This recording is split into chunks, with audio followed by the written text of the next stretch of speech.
So you guys may not know this, but Kamala Harris made a humongous blunder on Twitter, right?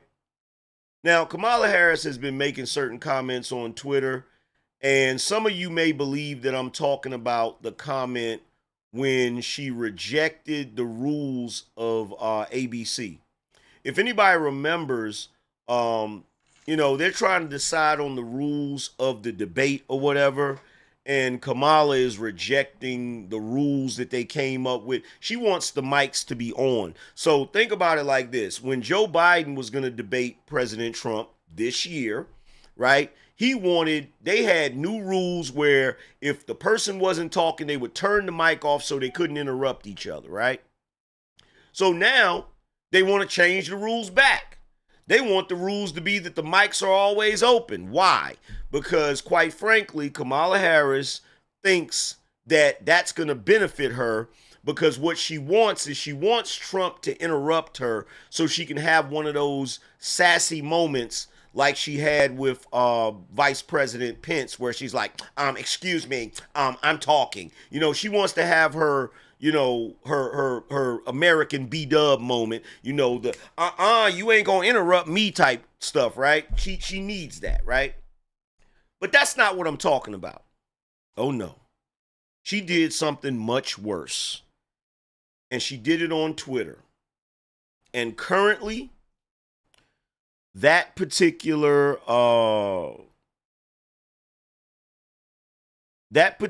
tweet has 72 million views. It happened yesterday. Happened yesterday, and it's already at almost 100 million views, and the vast majority of the comments are negative. In fact, I don't see any positive comments under there. So this may be her Michael Dukakis moment. For those of you that don't know who Michael Dukakis is, Michael Dukakis ran against George Bush Sr., right? And he made a blunder that was ridiculous. In fact, there's a video I want to show you guys. Fair use. I'm hoping I can show you guys this video with no problem. But this explains who Michael Dukakis was and the mistake that he made. And Kamala made a similar mistake. Because there's one thing you don't play about in this country, right? And that is our men and women in the armed forces. So check this out.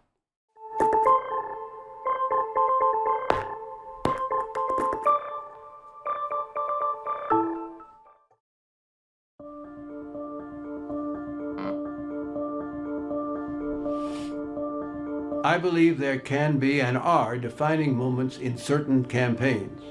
There is no defining moment in the campaign. Lots and lots of things happen in the course of that 18 months. I think there are defining moments in every campaign, that turning point. It's just one of those images that sticks with people. It wasn't important on its own, but it did become enormously important in political history. I didn't lose that election because of the helmet and the tank and that stuff. You can pick at these moments, but I do not believe any one of them made the difference in this campaign.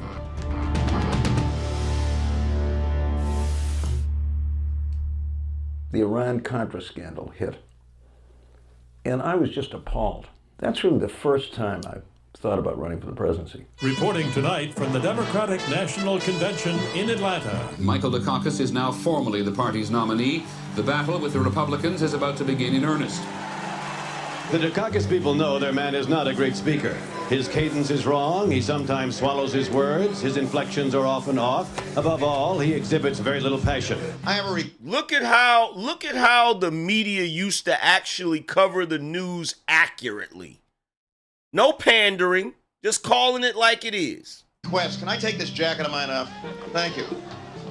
When the convention was over, and I saw the big lead that Dukakis had, obviously I thought it was going to be pretty tough for the vice president. However, Dukakis is untested in a national campaign. This other guy is tested.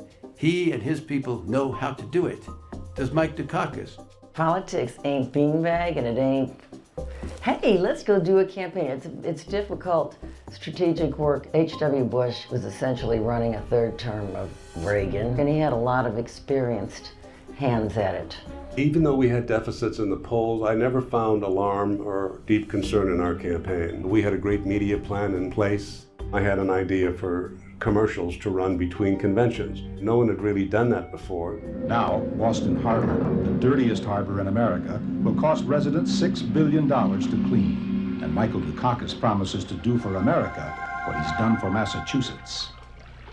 Those commercials ran unanswered. It was the attack ads that the Republicans immediately started launching, and he didn't counter it effectively. When they hadn't done that, I thought, this guy's in trouble.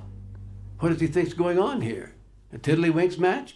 Dukakis, from the very beginning of his political career, and certainly as governor of Massachusetts, had run a squeaky clean operation. I wanted to run what I hoped would be a positive and optimistic campaign. And I wasn't interested in getting into a sandbox with the other guy and throwing mud pies all over the place. Some elections for president in our country have to do with deep ideological differences. Some elections have to do with one candidate being just exactly the right sort of person that the country yearned for at that moment. But this was a tactical election, to be won or lost on the tactics, as well, of course, as the personalities of the candidates. So when the rumors started that Mike Dukakis had a mental problem, maybe, nothing you could put your finger on, of course. That's the way rumors are planted in So the Republicans started a rumor that Michael Dukakis had a mental issue. Watch what Ronald Reagan says and tell me how Trump is out of the ordinary as a politician. Watch what Ronald Reagan says about him when they ask him about Michael Dukakis. Politics. Do you feel that Michael Dukakis should make his medical records public? Look, I'm not going to pick on an invalid.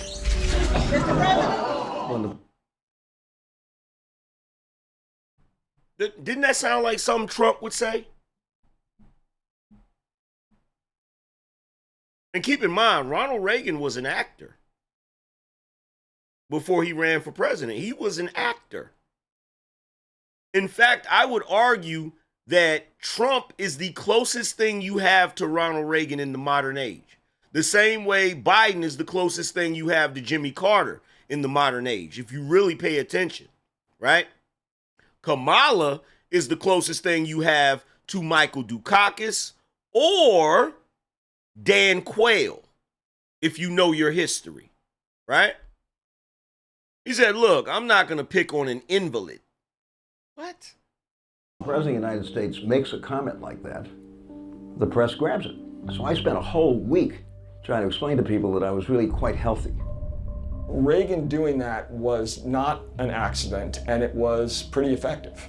We dropped about 8 percentage points in that week over this whole thing. So Mike Dukakis emerged from his convention ahead, and within 3 weeks, he was behind.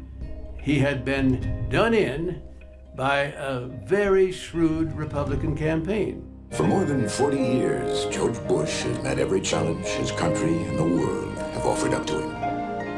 When it comes to national defense and leadership, it's pretty tough to match up to George Bush. He was a pilot, a hero. I have been critical of the administration. In my opinion, we're spending too much money on high-tech weapons and not enough on conventional arms. My opponent's views on defense are the standard litany of the liberal left. He thinks that a naval exercise is something you find in Jane Fonda's workout book. Dukakis was a little bit behind the 8 ball, and so someone came up with the idea. See, politicians are Donald Trump is not out of his character by doing the stuff he does as a politician. The only reason they don't like Donald Trump is because he wasn't part of the club. The only reason they don't like Donald Trump is because he's not as well spoken as the rest of these politicians, right? They try to stick to a lot of his quirks and things of that nature. That Mike Dukakis should be shown in a military posture.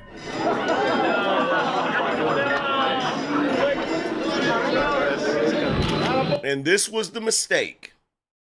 They put Michael Dukakis in a tank with a helmet that said Mike Mike Dukakis on it, and it looked silly as hell. So silly that the media started immediately laughing when the tank rolled out. First of all, Michael Dukakis, if you wanted them to see you from a military standpoint, they needed to find old footage of you in a tank. Not you currently getting in a tank and you're not currently in the military, bro. It's almost akin to stolen valor. Like, you don't want to play games like that, bro. But you did, and you saw what happened. It cost you the election. Before Dukakis arrived, we had a real kind of crisis of confidence on the advance team because the tank commander's only way to communicate with him was through the headset in the helmet. But I looked at myself in the mirror with the helmet on. I just said, he is not going to look good in this helmet. This is not going to be good. We talked to the folks in Boston about it, and we were told essentially, thank you for your input, do your job. And the rest, of course, is history.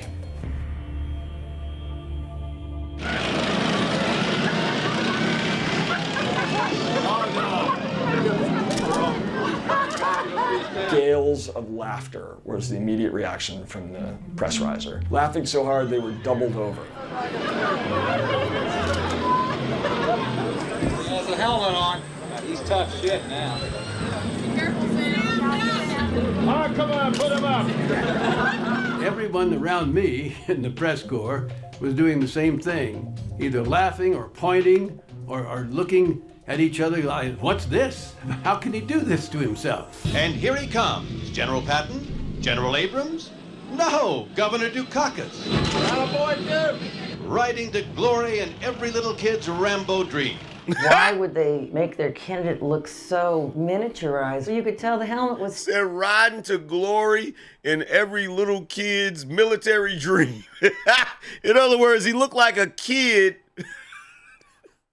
Too big. The helmet fit fine. That's nonsense. I don't know who had the idea that I had to get into a tank. Didn't seem to me a serious or difficult issue. The most important thing going on that day was the speech that he gave after the tank ride. We had set up 6 historic tanks on the side of the... And look, around this time, I was about 10 years old, right? And as a boy growing up in the black community, I was programmed like everybody else. And guess what? I remember when I was a kid, I remember everybody talking very negatively about George Bush. And I remember everybody loving Michael Dukakis, right? So much so that when we had our mock election at school, I voted for Michael Dukakis. And I'm not even gonna lie, as a kid, when this incident happened and they were talking about it on the news and he lost the election, I was really upset. This is how programmed, this is what goes on in the black community. The black community programs us at an early age to be Democrats. How? The same way they program us to be broke. You sit around listening to the older folks around you talking. You know, if you're sitting around and the older folks is talking about Republicans like they ain't shit and, you know, the Democrats are the best thing since sliced bread and, you know, that's the way you're going to think. The same way you sit around listening to older folks say money don't grow on trees and I don't got money for that or whatever. Like, it's the same programming. It's the same social programming. You feel me? The stage, and we had a giant flag. As president, I'm going to make our conventional forces one of our top military priorities. It was a pretty good speech, and he looked. And I ain't fronting. This is what lets you know I was different as a little kid. Like at 10 years old, I was a Michael Dukakis fan. Like I wanted him to win the presidency. Like I was invested at 10 years old. So much so that on the show, I think it's Growing Pains. I can't remember which show. Whichever show, it wasn't Growing Pains. It was, I can't remember the show. But the show had Michael J. Fox. He was playing Alex P. Keaton. And he was a young Republican. And I used to hate the fact that he was a Republican, even though I liked Michael J. Fox. Like, I'll never forget Family Ties. Thank you. So I used to watch Family Ties, and I used to hate the fact that he was a young Republican. I used to hate that shit. Good giving it, and it was very presidential, but it just goes to show the power of image in presidential politics is overwhelming, and one image just totally swamped like a tidal wave everything else that happened. I was in my apartment and I saw that film clip of Michael Dukakis in a tank, and I immediately thought it would be a great commercial. Sometimes you gotta look for opportunities. You have to be really artsy and creative and strategic, but some of them just smack you across the face. When Dukakis would present on a silver platter an opportunity to contrast defense policies by showing up in a tank with a Snoopy helmet on, bingo.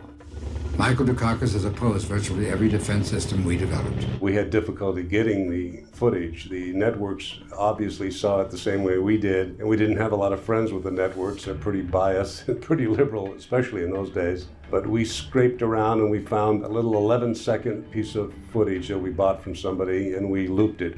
America can't afford that risk. When I first saw the tank ad on television, I wanted to throw up. I knew that it was going to be devastatingly effective. It became a symbol of the ineptitude of the campaign. It became a laughingstock. Trust me, I didn't lose that campaign because of the tank ad.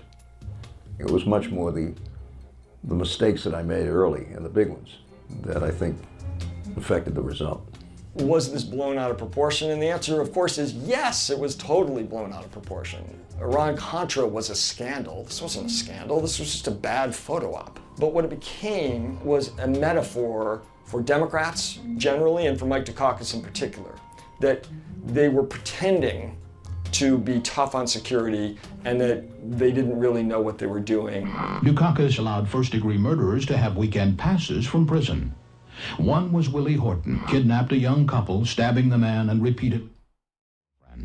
Weekend prison passes. Dukakis on crime. Lee Atwater told reporters, "I'm going to make Willie Horton the most famous black man in this country." And he did. His revolving. And this is what's crazy.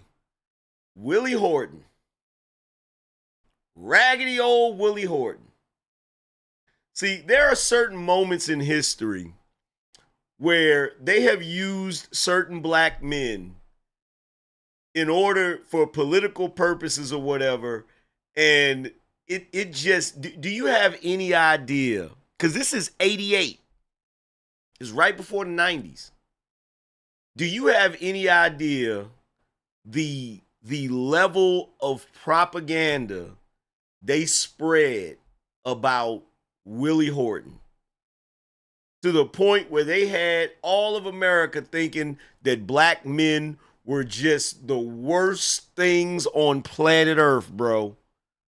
Like, it's horrible, man. It's horrible, bro. Our prison policy gave weekend furloughs to first-degree murderers not eligible for parole. And no other state would a cold-blooded murderer like Willie Horton have been set free. My failure to anticipate that line of attack and be ready for it, in retrospect, turned out to be pretty dumb. It was Dukakis on the attack again today, accusing Bush of running a dirty campaign. When you throw garbage in the street, you've got a responsibility to go out there and clean it up. You can blame the Republicans, but you can also blame the fighter who doesn't fight back. He didn't understand what it was to be in a knife fight. And you're in a knife fight with the Republicans, you better bring a big knife. Oh, and they learned their lesson because now they got a big knife. In fact, it's almost genius what they do now. See, back then, the Republicans did that with Willie Horton, right? So nowadays, what the Democrats do is they kind of strip the Republicans of their ability to do that by constantly accusing them of being racist. And they can use old stuff like this to further their claim, to say that, oh, they were racist, because look at what they did with Willie Horton and look at what they did with all of these other individuals, right? So now what the Democrats do is they try to chop the Republicans off at the knees, by putting them in a position where they can't use that type of propaganda because they'll be accused of being racist. So, they can't go at them on, you're not tough on crime, we're tough on crime, because then the Democrats are going to turn around and say, well, of course you're tough on crime because you like locking black people up. Like it, it's goofy.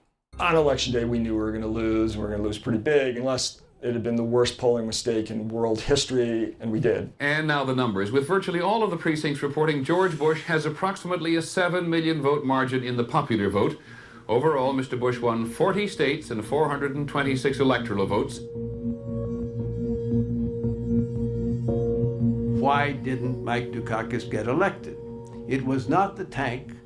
It was clearly a mistake. Now, in retrospect, the country would have went in a drastically different direction had Michael Dukakis been elected. Why?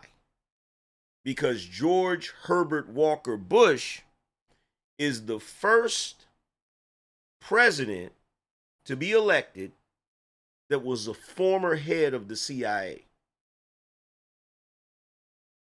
That began this whole Bush, Clinton, Obama dynasty that you see. And this is where people get this idea that the Democrats and Republicans are the same. It's not that they're the same in essence.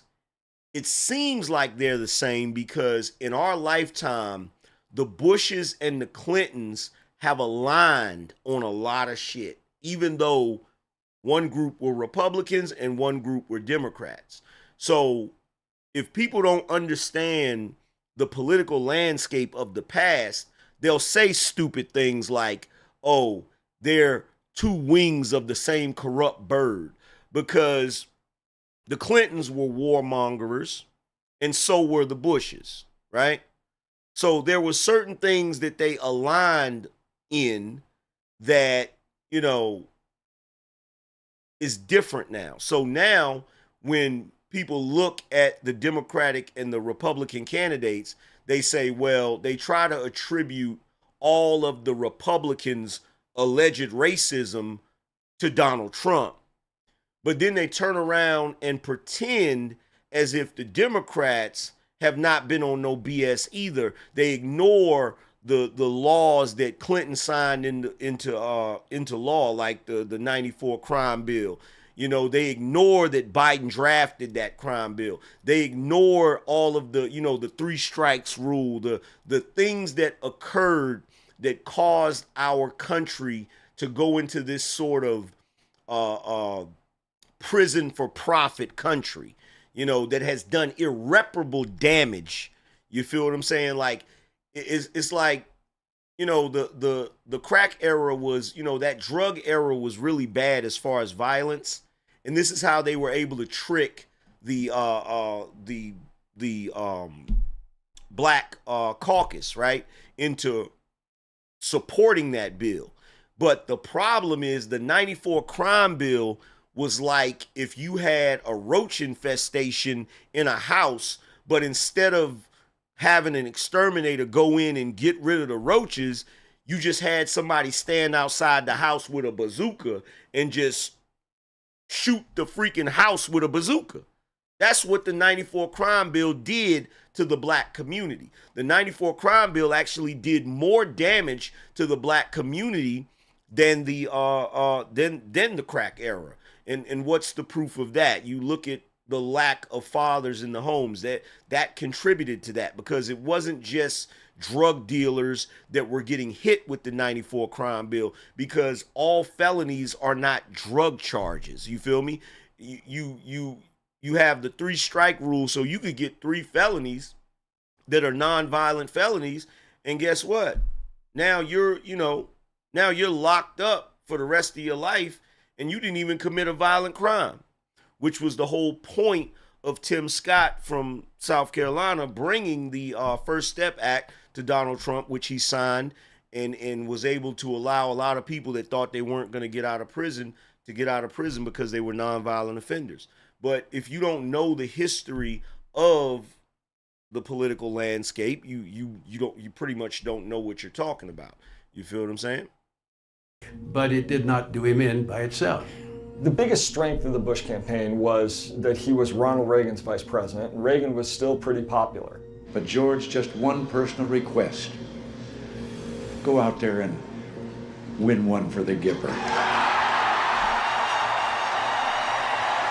And see, I'm going to tell you something. There's really no difference between Donald Trump and Ronald Reagan. The only difference between the two is Ronald Reagan was more charismatic and a better speaker. Okay? Trump has charisma. Don't get it twisted. He's just not the same type of speaker as Ronald Reagan. You feel what I'm saying? Which I'm not even going to front. That is one of the things that you have to be in order to like sway the public. You feel me? This is part of the reason why everybody falls for Barack Obama's bullshit, because he gets up there and he gives eloquent speeches. You feel what I'm saying? In most campaigns, the likability factor is the predominant factor. If you show me someone that connects with the American public, they'll forgive him things that other people have to pay the piper for. Mike Dukakis was already behind and never to recover. Shout out to Mogul Mays. He said, as a whole, for the last 60 years, black people fail to strategize. We lose on all ends, especially politically, and we still don't get it. Facts. When he rode the tank, but he became a symbol.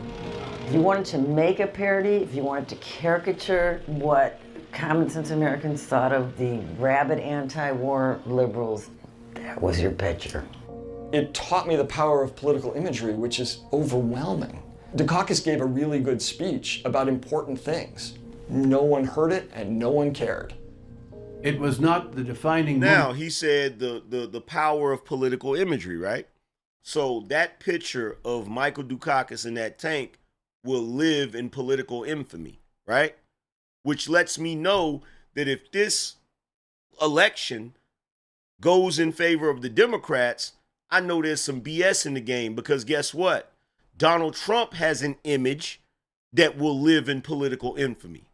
That image of him being held by the Secret Service agents with blood on his face, doing like this with the American flag over him, it is the same type of political imagery as Michael Dukakis in that tank, but in the opposite direction, right?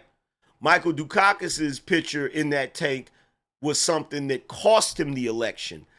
Trump's picture under that American flag with his fist up should win him the election if everything is above board and fair and balanced, if we're being totally honest. That before that he had a real chance to win that election, and after the tank he had no chance to win the election. It was a defining moment in showing that they didn't have a clue as to how to run a campaign. Now, because the defining moment of this election was Trump almost losing his life. That was the defining moment. And that's why the Democrats had to throw a monkey wrench in that momentum by making Joe Biden step down and replacing him with Kamala Harris so they could push the pedal to the metal on the identity politics, which is a brilliant strategy because it worked at first. The only downside to the strategy is she's not a great candidate. No matter how many people want to say she is, she's not a great candidate. And I've predicted, and I told you guys this, I think at the last minute, because we're now in September, I think at the last minute she's going to come up with some kind of excuse not to debate Donald Trump. I'm really feeling that. I'm really feeling that she's going to come up with some kind of excuse. You know, she's already complaining about the rules. I think she's going to, because if she debates Donald Trump, it's going to be the end of that campaign. It's going to be over. it's going to be done. We all learned from my defeat. So when Bill Clinton announced for the presidency, one of the things he did was to create a small unit in his campaign. In fact, they called themselves the Defense Department, that did nothing all day long except try to anticipate attacks by the Bush campaign, and they were just as tough on... And Bill Clinton, one of the things that was Bill Clinton's biggest benefit is he kind of reminds you of Kennedy for some reason. Not as far as his behavior, but his looks. Kind of reminds you of Kennedy for some reason. The Clintons they were on me, maybe more so. They were ready for the attacks all the time. We should have done the same thing. I just think the way to look at politics today, unfortunately. And by the way, back in the day, television was not high definition. Television back in the day, we don't even realize how blurry and how low quality television is until you look at it in hindsight. I'm going to challenge every last one of you to go and look at high definition videos and high definition photos of Barbara Bush.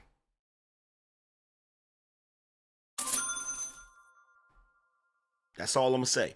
Just go look at the newly mastered photos and video of Barbara Bush. Just go look. Just go look.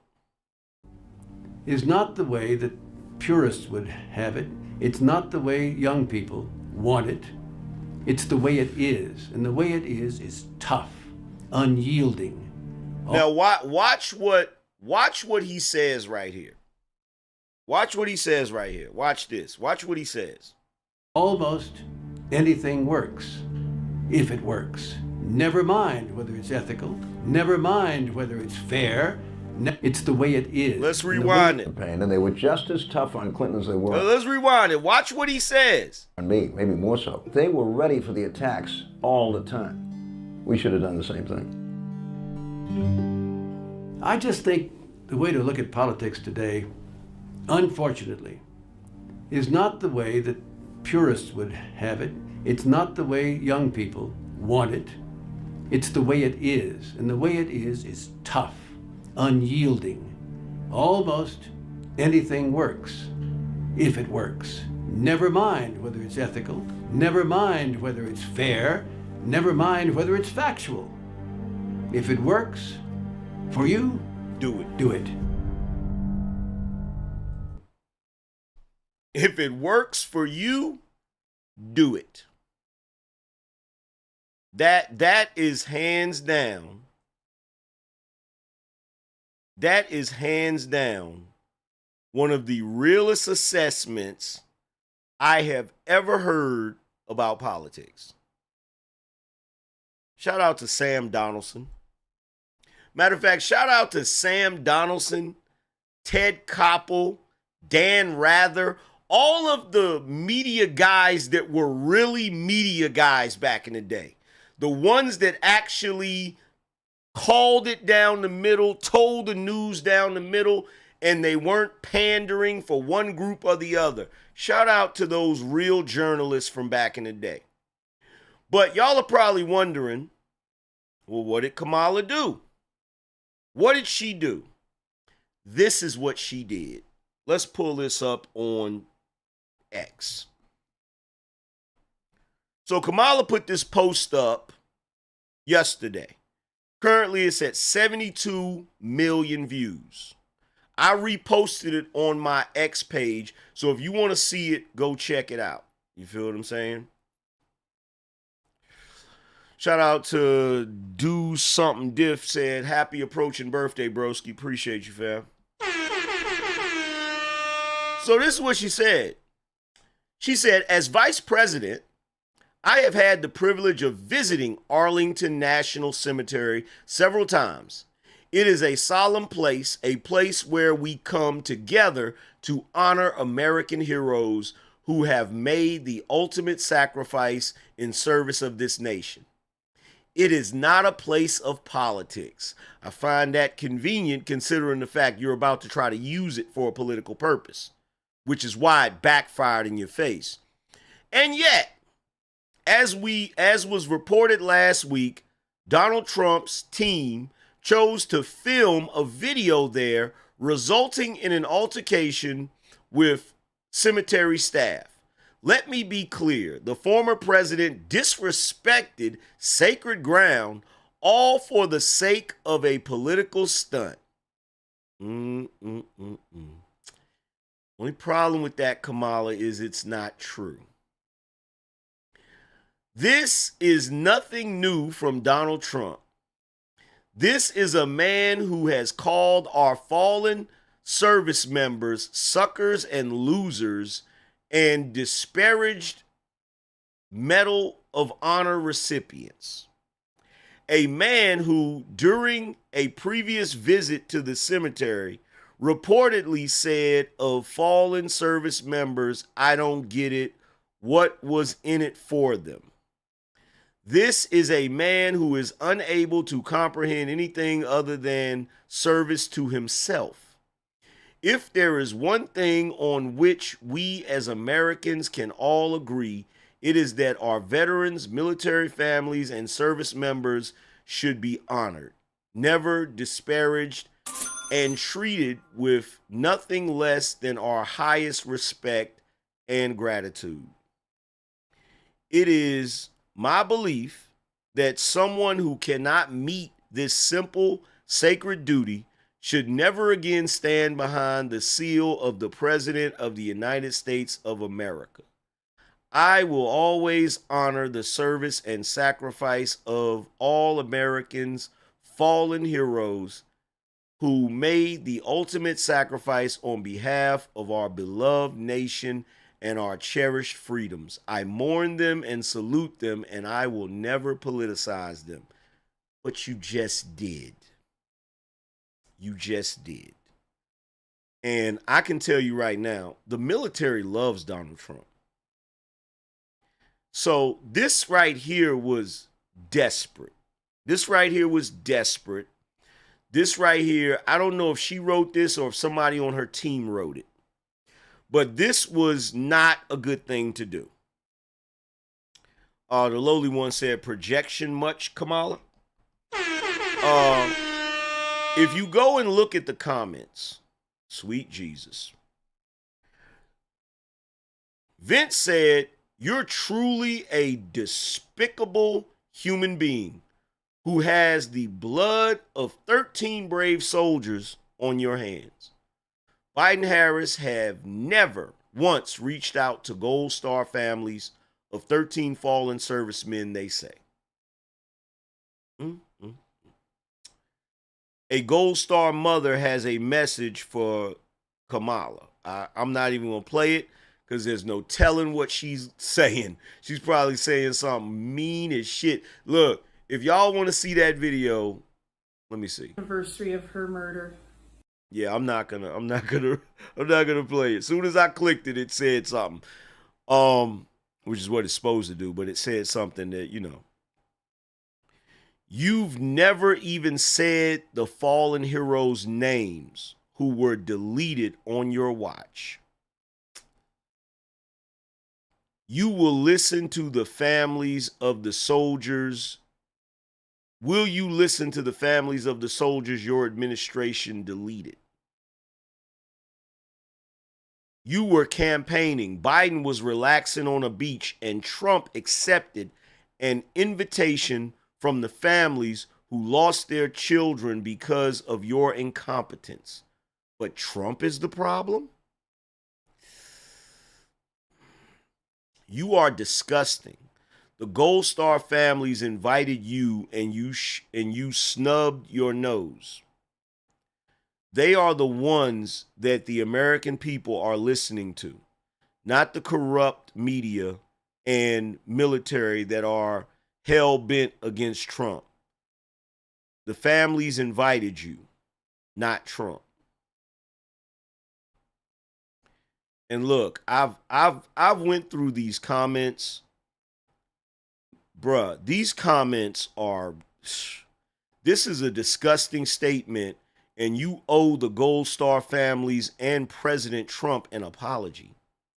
You don't speak for us combat veterans, nor do combat veterans support you. You have a stolen valor piece of ish running with you. F all the way off. Hey, you. Brain dead lion, you know what? Isn't this you and Joe Biden making a video of yourselves at Arlington National Cemetery? If you're not allowed to film, why were you posting for cameras and all glammed up?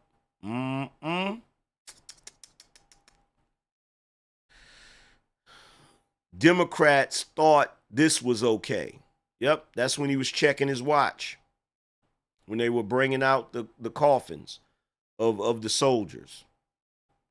Last person in the room. This is the worst thing. She shouldn't even spoke on this. You're a piece of S. Here's a message from the Gold Star mom. All Democrats do is lie. And keep in mind, this has 72 million views. 72. That is a third of the country.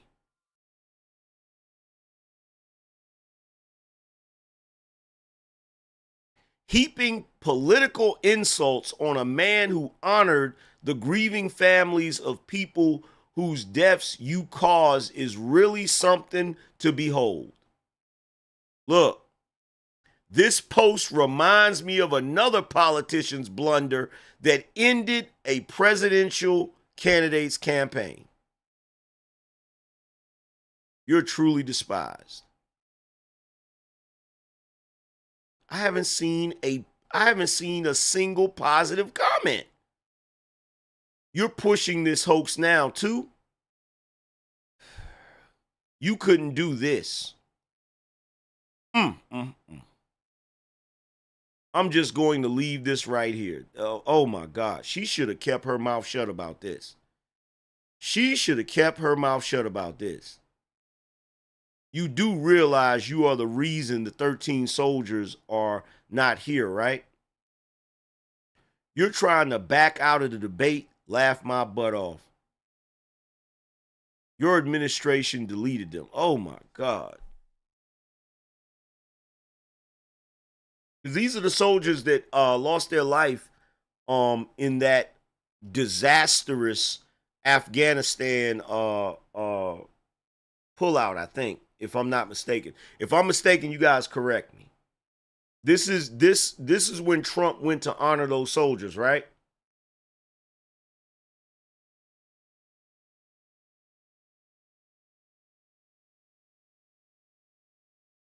Y'all correct me if I'm wrong.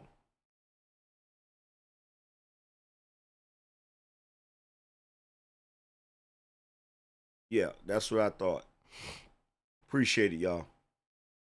No one believes a word you say. You're a pathetic liar. Oh my God. Oh my God. Oh my God. It's nothing but, oh my God. She should have thought before she put this up here. They should have thought before they put this up here. This got 72. Matter of fact, let me refresh the page.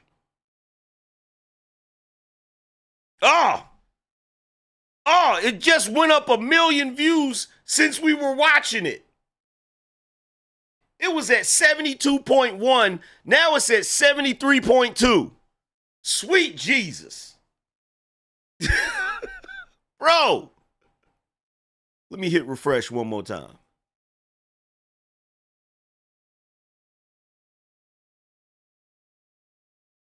It ain't going that fast. Bruh, this right here was an epic fail. This right here was an epic fail.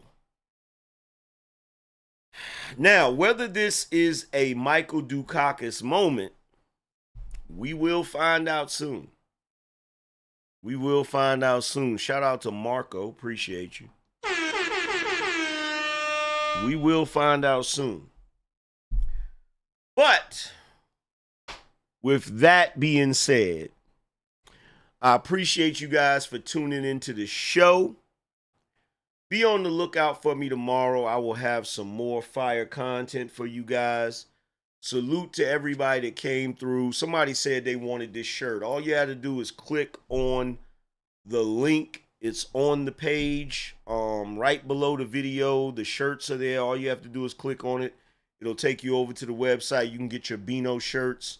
Also, you can go to BINONation.com and you'll be able to find the shirts there. If you have not yet, make sure you guys go check out my book, The Angryman Standard. It is available in hardcover and paperback on Amazon. All you have to do is type The Angryman Standard in the search bar on Amazon and it will come up. Or you can click the link down in the description.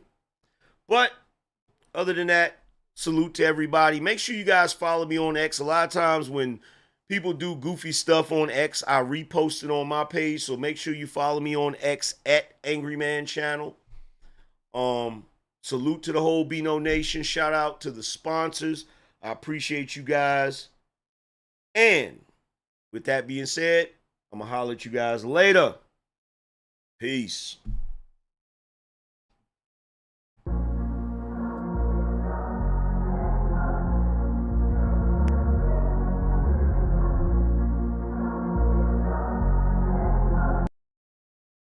By the way, I'm going to be on Embrace the Grace at 6 p.m. I will put a link in the community tab for you to check it out. The title of the video is King versus Peasant. So make sure you guys check that out. I'm going to post the link on my community tab. I will be over there chopping it up with Embrace the Grace. I'm not sure. My man Izzy Bands might be over there. I don't know who all's going to be there, but it should be a great conversation. Make sure you guys check it out. But yo, like I said, man, I'm going to holler at y'all later. Deuces.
Spartans! What is your profession?